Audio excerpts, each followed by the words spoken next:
សូមជម្រាបសួរប្រិយមិត្តទាំងអស់គ្នាគឺនៅថ្ងៃនេះមានការរៀបចំពិធីបុណ្យសពដ៏ធំថ្នាក់ជាតិដើម្បីធ្វើបុណ្យឲ្យមេបញ្ជាការកម្ពុជារបស់អ៊ីរ៉ង់និងអ្នកវិទ្យាសាស្ត្រដែលអ៊ីស្រាអែលបានសម្លាប់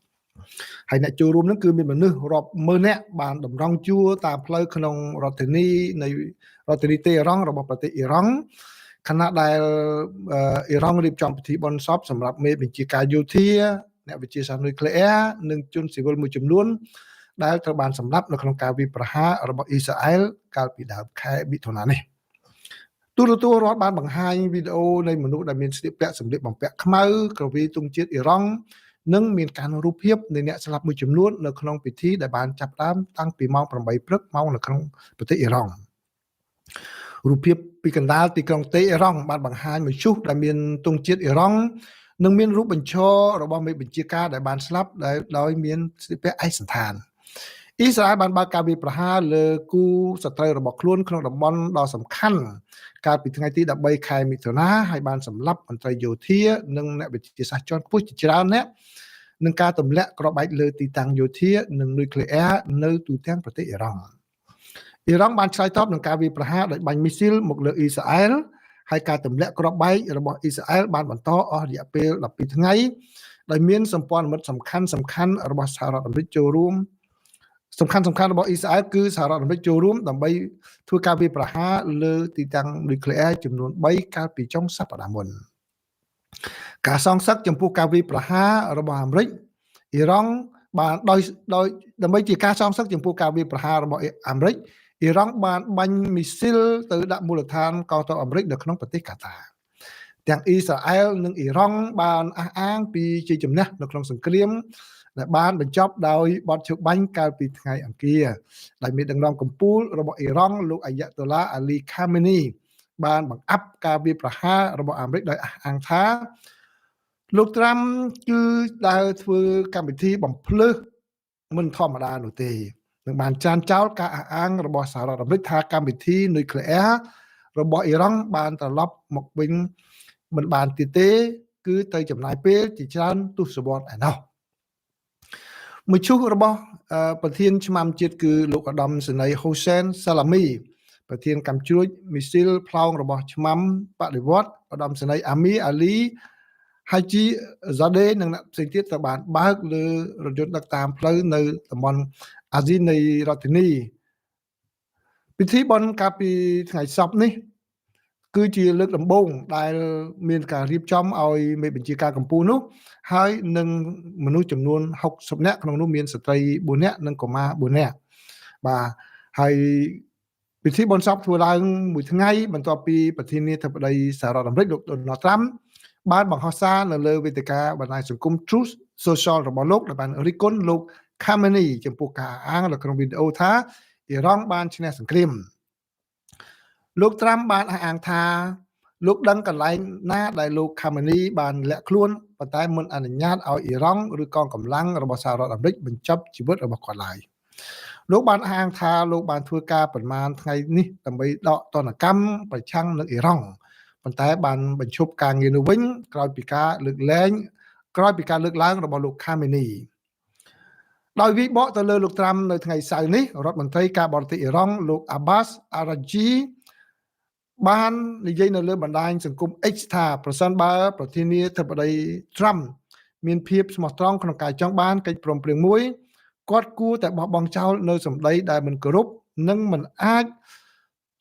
ចង់បានកិច្ចព្រមព្រៀងមួយគួរតែលុបចោលនៅសម្ដីដែលមិនគោរពនិងមិនអាចទទួលយកបានចំពោះមេដឹកនាំកម្ពុជារបស់អ៊ីរ៉ង់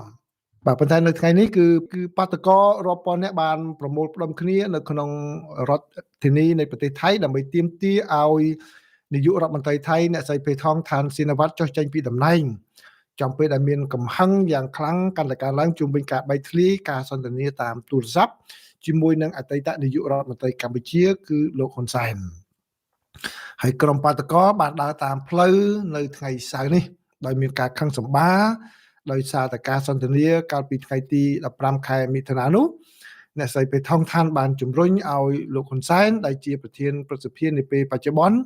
ប៉ុន្តែនៅតែមានឥទ្ធិពលនៅក្នុងនយោបាយនៅក្នុងប្រទេសកម្ពុជានឹងកុំស្ដាប់ភាគីម្ខាងទៀតនៅក្នុងប្រទេសថៃ រួមទាំងមេតបថៃដែល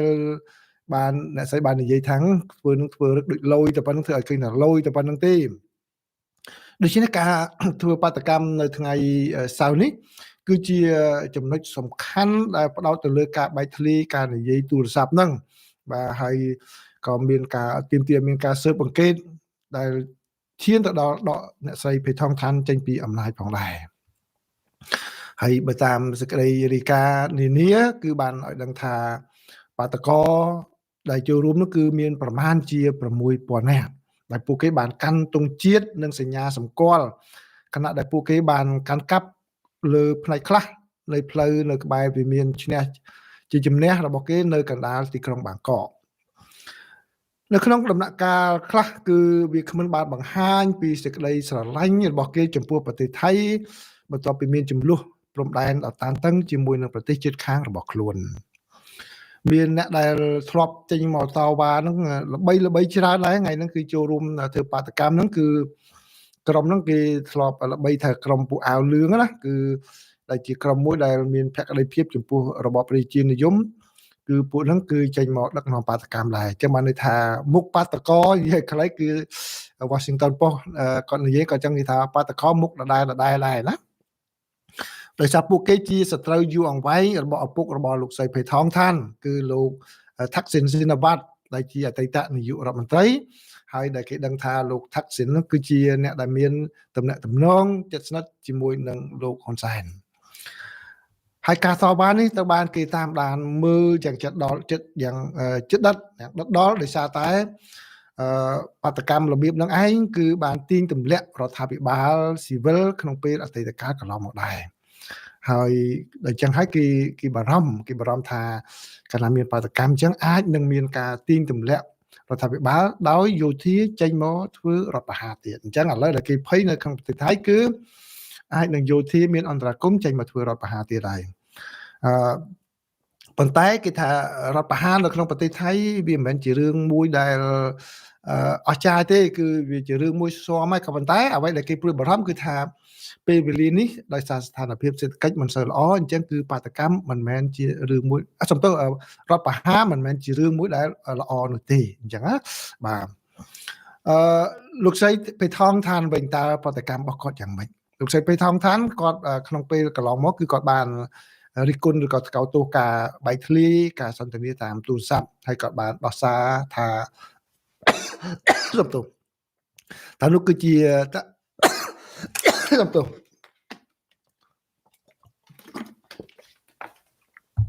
គឺជាតាក់ទិកនៃការចរចាដើម្បីដោះស្រាយចំនួនព្រំដែនដែលកំពុងតែពុះកញ្ជោលប៉ុណ្ណោះទេហើយនៅថ្ងៃសៅរ៍នេះគឺអ្នកស្រីភេថងឋានបានធ្វើដំណើរទៅកាន់ខេត្តឈៀងរៃដើម្បីតាមដានស្ថានភាពទឹកជំនន់ណាថៃក៏កំពុងតែជួបប្រទះនឹងស្ថានភាពទឹកជំនន់ដ៏ធំដែរណាហើយអ្នកស្រីបានប្រាប់អ្នកសារព័ត៌មានថាការតវ៉ាគឺជាសិទ្ធិរបស់ពួកអ្នកតវ៉ាទេហើយប៉ុន្តែអ្នកស្រីបានបញ្ជាក់ថាអ្នកស្រីមានមិនមានបំណងសងសឹកអីទេហើយក៏ចង់ជួបសន្ទនាចរចាជាមួយអ្នកទាំងអស់នោះដោយសន្តិវិធីតាមការសង្កេតមើលគឺបាតកម្មនៅថ្ងៃសៅរ៍នឹងមានលក្ខណៈជាតិនិយមដោយបាតកោជាច្រើនអ្នកកាន់ទង់ជាតិថៃពាក់អាវយឺតមានផែនទីថៃនិងមានភ្លេងភ្លាត់ដែលគេច្រៀងថាថៃស្រឡាញ់សន្តិភាព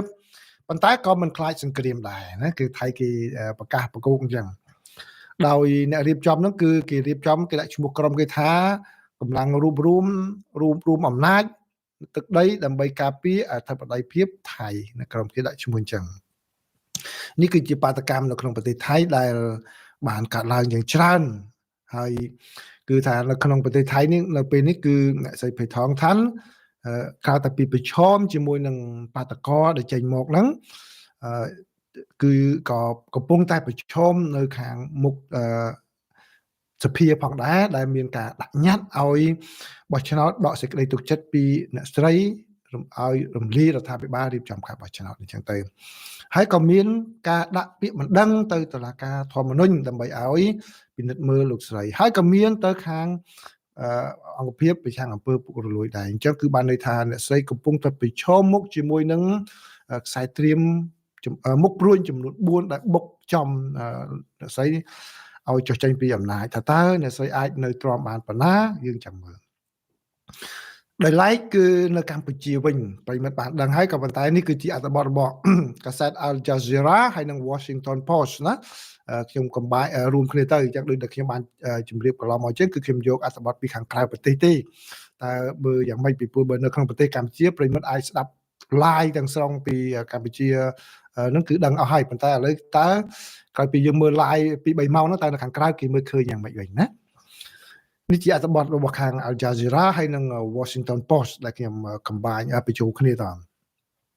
នៅកម្ពុជាលោកហ៊ុនសែននៅថ្ងៃសៅរ៍នេះបានសន្យាថានឹងការពារទឹកដីនៃប្រទេសរបស់លោកពីបរទេសឈានពានហើយបានថ្កោលទោសចំពោះអ្វីដែលលោកហៅថាជាការវាយប្រហាររបស់កងកម្លាំងថៃកាលពីខែមុននៅក្នុងពិធីអបអរខួបលើកទី74នៃការបង្កើតគណៈបកប្រជាជនកម្ពុជាដែលកាន់អំណាចជាយូរមកហើយនោះ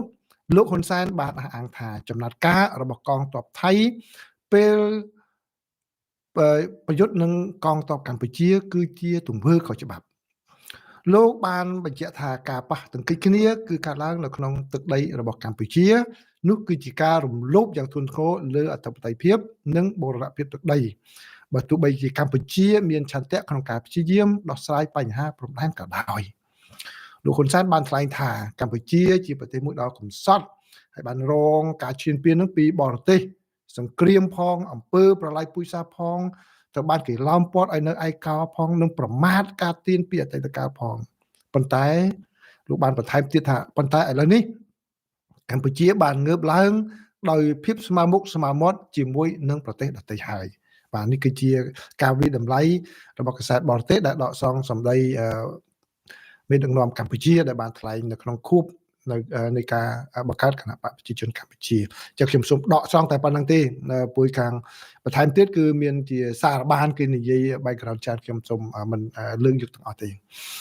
គឺមើលទៅ internet connection របស់ខាងខ្ញុំនេះប្រហែលជាមានបញ្ហាបន្តិចប្រិមិត្តប្រហែលជាមើលឃើញរូប blur រូបមិនច្បាស់គឺដោយសារ internet ខាងខ្ញុំទេបើជាវាមានបញ្ហាអញ្ចឹងសង្ឃឹមថាវាឡើងអ៊ីនធឺណិតឡើងវិញតិចចុះអញ្ចឹងសូមបន្តតាមទៀតណាបាទគឺអ៊ីនធឺណិតខាងខ្ញុំទេមិនមានបញ្ហាអ្វីទេមិនដឹងជាយ៉ាងម៉េចពីព្រោះនៅទីនេះវាក្តៅខ្លាំងក្នុងមួយរយៈនេះហើយមានការប្រើដាច់អគ្គិសនីមួយចំនួនដែរប្រហែលថ្ងៃមុននោះខ្ញុំរៀបផ្សាយហ្នឹងគឺដាច់ភ្លើងខ្ញុំស្មានតែអត់បានផ្សាយទៅចាប់តែរៀបដល់ម៉ោងហើយសល់តែ10នាទីភ្លើងមកវិញទៅអញ្ចឹងទៅហេបថប់បានផ្សាយអញ្ចឹងឥឡូវសូមបន្តស្ដាប់ទៀតសិនទៅដោយសារអ៊ីនធឺណិតខាងខ្ញុំទេណានៅអាមេរិកក៏អ៊ីនធឺណិតមានបញ្ហាដែរណាមិនអស្ចារ្យគ្រប់រឿងទេបាទព័ត៌មានទី3នេះគឺតកតងជាមួយនឹងពាណិជ្ជកម្មពិភពលោកដោយចិនឥឡូវនេះគាត់កំពុងតែប្រឹងដំឡើងខ្លួនរបស់គាត់ថាជាអ្នកដែលដៃគូពាណិជ្ជកម្មដ៏គួរឲ្យទុកចិត្តបានដោយសារតែរដ្ឋបាលលោកត្រាំគឺបង្ហាញនៅភាពមិនច្បាស់លាស់ដូរចុះដូរឡើងគឺថាយើងដឹងហើយម្សិលមិញគឺនៅសហរដ្ឋអាមេរិកហើយនឹងចិនបានប្រកាសពីការព្រមព្រៀងពាណិជ្ជកម្មរួមគ្នាហើយណាសម្រាប់បានលែងជាឧបសគ្គទៀតហើយក៏ប៉ុន្តែក្នុងឱកាសហ្នឹងគឺនាយករដ្ឋមន្ត្រីនៃប្រទេសចិនគឺលោកលីជៀងក៏ខិតខំរៀបចំឆាកមួយទៀតសម្រាប់ទីក្រុងប៉េកាំងថាជាប៉េកាំងដើរតួនាទីដ៏សំខាន់ជាដំណោះស្រាយមួយសម្រាប់ការធ្វើពាណិជ្ជកម្មពិភពលោកដែលក្នុងពេលដែលស្ថានភាពពិភពលោកមានភាពមិនទៀងទាត់មិនប្រក្រតីដែលខាងសហរដ្ឋអាមេរិកជាអ្នកបង្កើតឡើងនេះណាគឺលោកលីជៀងលោកបាននិយាយចឹងហើយលោកបានបញ្ជាក់ប្រាប់ដូចនេះនៅក្នុងពិធីជួបជុំអ្នកធុរកិច្ចនៅវេទិកាសេដ្ឋកិច្ចពិភពលោកនៅក្នុងសប្តាហ៍នេះដោយលោកលីជៀងបាននិយាយថាភាពច្របូកច្របល់នឹងបង្កការថប់បារម្ភនៅក្នុងពិភពលោកនេះគឺប្រៀបដូចជាវិបត្តិសេដ្ឋកិច្ចនៅឆ្នាំរបស់ពិភពលោកនៅឆ្នាំ2028ចឹងក៏ប៉ុន្តែលោកថាចិនជាអ្នកដែលចូលមកអាចជួយបានជាអ្នកជួយសម្រួលកិច្ចការទាំងអស់នេះហើយនៅក្នុងសន្និសីទនេះលោកលីក៏បានលើកឡើងពីការព្រួយបារម្ភជាសកលដែលថាទីក្រុងប៉េកាំងអាចនៅពេលដែលជួបរឿងចឹងប្រហែលជាទីក្រុងប៉េកាំងនឹងផលិតរបស់ថោកយកទៅដាក់ជន់លិចឲ្យទីផ្សារអន្តរជាតិហើយគឺថា អាចនឹងយកទៅច្រើនដែលធ្វើឲ្យទីផ្សារពិភពលោកហ្នឹងគឺគ្មានប្រើរបស់ល្អគឺប្រើតែរបស់ថោករបស់ចិនប៉ុន្តែលោកហ្នឹងគឺជាការបារម្ភខ្លាំងតែម្ដងជាពិសេសនៅសហរដ្ឋអាមេរិកនេះគឺទំនិញដែលថោករបស់ចិនហ្នឹងគឺមានច្រើនណាស់ហាងដុល្លារ store អីហ្នឹងគឺ General Store អីហ្នឹងគឺមានទំនិញថោករបស់ចិនហ្នឹងយកមកហ្នឹងប្រើបានតាជួនកាលទិញពីហាងមកប្រើបានតែម្ដងខូចក៏មានដែរគឺថាខាតលុយខាតអីចឹងដូច្នេះមិនមែនជាការមួយដែលគេមិនដឹងទេគឺអ្នកប្រើប្រាស់នៅពិភពលោកគេព្រួយបារម្ភថាចិននឹងអាចធ្វើអញ្ចឹងប៉ុន្តែលោកលីក៏បានអះអាងដើម្បីធានាទៅដល់អ្នកដែលប្រើប្រាស់ហ្នឹងថាឥឡូវចិនខិតខំប្រឹងធ្វើយ៉ាងណាដើម្បីប្រើប្រាស់ទំនិញហ្នឹងក្នុងស្រុកដែរហើយដូច្នេះគឺមិនមែនទេថាផលិតទៅយកទៅពិភពលោកទាំងអស់ចិនក៏ខ្លួនឯងប្រឹងដែរអញ្ចឹងបានន័យថាអ្នកដែលនាំទៅចិនហ្នឹងក៏ចិនអាចនឹងទិញប្រើដែរហើយចិនខិតខំប្រឹងប្រែងយ៉ាងម៉េចទៀតដើម្បីថាផលិតបច្ចេកវិទ្យាទំនើបហើយនឹងធម្មពលបៃតងផងដែរគឺបានន័យថាចិនកន្លងមកគឺគេហៅថាចិនគឺជារោងចក្ររបស់ពិភពលោកដែលកន្លែងណាក៏ផលិតកន្លែងណាក៏ទៅដាក់រោងចក្រនៅចិនហ្នឹងដើម្បីឲ្យចិនជាអ្នកផលិតអញ្ចឹងទៅថា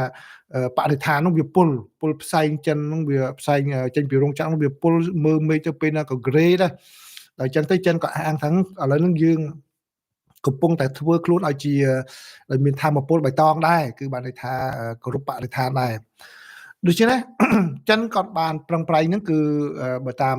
យើងដឹងគឺតាំងពីរដ្ឋបាលទី1របស់លោកប្រធានាធិបតី Donald Trump កាល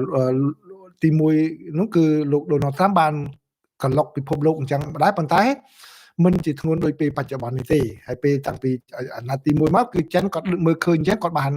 ពង្រឹងដៃគូនៅក្នុងប្រទេសមួយចំនួនហើយស្រាប់ហើយអញ្ចឹងណាឥឡូវនេះគឺអាណត្តិទី2នេះគឺការដែលសហរដ្ឋអាមេរិករដ្ឋបាលលោក Trump កន្លុកពិភពលោកនោះគឺកាន់តែខ្លាំងជាងមុនជាពិសេសកន្លុកទៅលើជ្រុងនៃពាណិជ្ជកម្មអញ្ចឹងចិនគាត់មើលឃើញហ្នឹងគាត់ថានេះជាឱកាសមួយរបស់ចិនមួយទៀតណាគឺថា4ឆ្នាំទំមចប់ហ្នឹងគឺចិនអាចពង្រឹងបានដៃគូជាច្រើនគឺក៏ដើរតួជាដៃគូមួយដែលអាចទុកចិត្តបានសម្រាប់ពិភពលោកអញ្ចឹងគាត់ខំប្រឹងវាយលុកទៅណាគាត់ខំប្រឹងវាយលុកទៅដៃគូសម្ព័ន្ធមិត្តរបស់សហរដ្ឋអាមេរិកហ្នឹងដែលឥឡូវហ្នឹងគឺកំពុងភ័យដែរសម្ព័ន្ធមិត្តរបស់សហរដ្ឋអាមេរិកដែលមានដូចជាអូស្ត្រាលី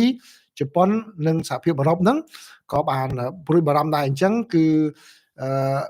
ពួកគាត់ហ្នឹងក៏ជួបបញ្ហាក្នុងស្រុកអញ្ចឹងឥឡូវនៅពេលដែលមានការកន្លុកពីសហរដ្ឋអាមេរិកអញ្ចឹងចិនក៏ថាគាត់មកជួយពីព្រោះអីសហរដ្ឋអាមេរិកក្រោមរដ្ឋបាលលោក Trump គឺមានការដូរចុះដូរឡើងចឹងសូម្បីតែម្សិលមិញប្រកាសដល់អត់ដឹងខ្លួនសោះថាឈប់ចរចាជាមួយកាណាដាបាទឈប់ចរចាជាមួយកាណាដាអញ្ចឹងកាណាដាឡើងអកសើអត់ដឹងខ្លួនតែម្ដងអញ្ចឹងចិនគាត់ចេញមកគាត់ថាគាត់ដើរតួជាអ្នកដែលមានស្ថិរភាពអាចទុកចិត្តបានបច្ចេកវិទ្យាគឺទំនើបអ្នកប្រើប្រាស់ក្នុងចិនក៏មានអ្នកប្រើច្រើនហើយគឺកំបារម្ភយើងមិនយកអាទំនិញណាដែលថោកយកមកឲ្យជនលិចពិភពលោកទេបាទអញ្ចឹងនេះគឺជាអ្វីដែលចិនខិតខំប្រឹងប្រែងក្នុងគណៈដែលមានការប្រកួតប្រជែងគ្នារវាងមហាយៈសេដ្ឋកិច្ចទាំងពីរនេះតើលទ្ធផលយ៉ាងណាខ្ញុំនឹងបន្តរាយការណ៍ជូនប្រិយមិត្តទៀតបាទព័ត៌មានទី4ជាព័ត៌មានពីអ៊ីរ៉ង់ហើយនិងលីបង់ម្ដងកាលពីថ្ងៃសុក្រគឺអ៊ីស្រាអែលសំទោសអ៊ីស្រាអែលនិងលីបង់មិនមែនអ៊ីរ៉ង់ទេអ៊ីស្រាអែលនិងលីបង់ម្ដងកាលពីថ្ងៃសុក្រអ៊ីស្រាអែលបានវាយលុកទៅលើប្រទេសលីបង់នៅភាគខាងត្បូងទៀតហើយដោយបើកការវាយប្រហារតាមអាកាសជាបន្តហើយដែលអ្នកវិភាគបាននិយាយថាគឺជាការវាយប្រហារដ៏សំខាន់បំផុតចាប់តាំងពីអ៊ីស្រាអែលនិងក្រុមហេសបូឡាបានព្រមព្រៀងបត់ជុំបាញ់គ្នាកាលពីខែវិច្ឆិកាឆ្នាំមុនណាហើយក្រសួងសុខាភិបាលអ៊ីរ៉ង់សំទោសលីបង់បាននិយាយថាមានមនុស្សស្លាប់ចំនួន1នាក់និង21នាក់បានរបួសនៅក្នុងការវាយប្រហាររបស់អ៊ីស្រាអែលនោះហើយគឺថាតាមការរាយការណ៍នានាគឺបានន័យថាអ៊ីស្រាអែលនឹងទៅទម្លាក់ប្រមាណជា20ដងហើយក្នុងតែរយៈពេលតែ15នាទីទេគឺដល់សម្រុកយកមកគឺបានន័យថាការវាយប្រហាររបៀបផ្លេចបន្ទោលហើយកងកម្លាំងរបស់អ៊ីស្រាអែលបាននិយាយថាយន្តហោះកងទ័ពអាកាសរបស់អ៊ីស្រាអែលបានកំណត់គោលដៅវាយប្រហារនោះទៅលើទីតាំងអគារនៅក្រោមដីមួយរបស់ក្រុមពួកហេសបូឡាដែលពួកនោះខិតខំព្យាយាម ធ្វើឡើងវិញដើម្បីត្រៀមប្រយុទ្ធនៅក្នុងពេលអនាគតប៉ុន្តែខាងអ៊ីស្រាអែលថាកំតិចហើយឥឡូវកំតិចបានហើយរដ្ឋាភិបាលនៃប្រទេសលីបង់វិញគឺ